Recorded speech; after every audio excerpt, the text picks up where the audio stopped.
ये कुछ of late मैं कहूँगा कि इस साल कुछ अधिक साउथ कश्मीर के इलाके में खासकर पीर पंजाल के साउथ में जो हरकतें हो रही हैं राजौरी पुंछ के इलाके में, ये वाक़ई हम लोगों को थोड़ा-सा अब और ध्यान देना पड़ेगा कि क्या कारण है कि ये इस तरफ ज़्यादा हो गए। कश्मीर में आप देखते हैं कि वैली के अंदर अमूमन पीसफुल एनवायरनमेंट है, टूरिस्ट काफ़ी ज़बरदस्त हैं, लोगों का जो झुकाव है वो अलग है।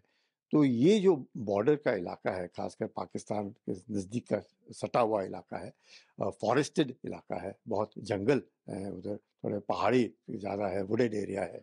प्लस पासेस जो है अभी विंटर्स में बंद होने का है। तो ये एक कारण है कि वो सोचते हैं कि यहाँ पे हिंदू और मुसलमान दोनों इस इलाके में रहते हैं।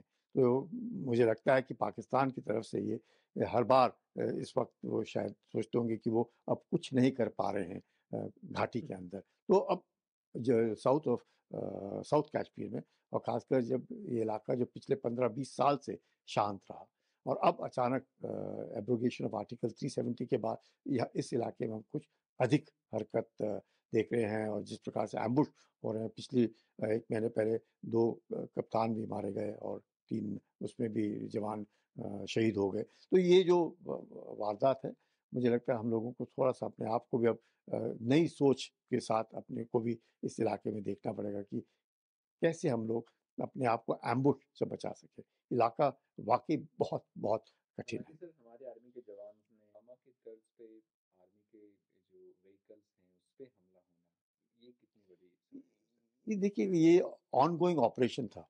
ऑपरेशन तो वहाँ पे वेडनेसडे से शुरू है। जी। ये रीइंफोर्समेंट पार्टीज़ थी, जिनकी गाड़ियाँ जो है 2 एम्बुश हो गई, जिसमें 3 जवान हमारे शहीद हुए और 3 घायल हो गए।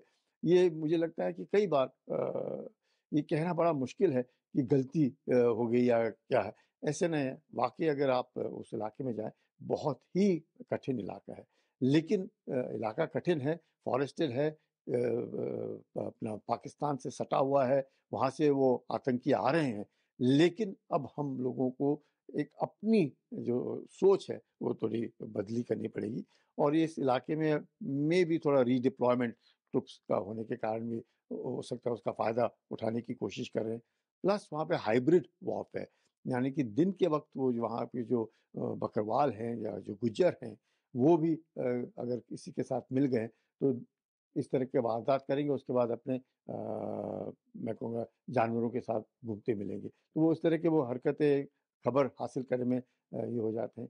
प्लस अभी मुझे लगता है एक और कारण जो हम सोच सकते हैं, वो है कि जो पहाड़ी हैं वहाँ के, उनको भी एसटी स्टेटस देने की सोची गई है। तो ये जो छोटी-छोटी चीज़ें हैं, जिनसे वो वहाँ के लोगों के बीच में एक तरीके से अनबन पैदा करना, पाकिस्तान इसका फ़ायदा उठाने की कोशिश करता है और अपने यहाँ पे भी हाइब्रिड वॉरफेयर में मैं कहूँगा कि अब ये कहना कि बार-बार उस पार से ही लोग आए हैं, होंगे, ये नहीं कह रहा क्योंकि जैश-ए-मोहम्मद हुआ, लश्कर-ए-तैयबा हुआ, इनके अलग-अलग जो ऑर्गनाइज़ेशंस हैं, ब्रेकअवे ग्रुप्स हैं, इन्हीं से उनके साथ उनका संबंध है।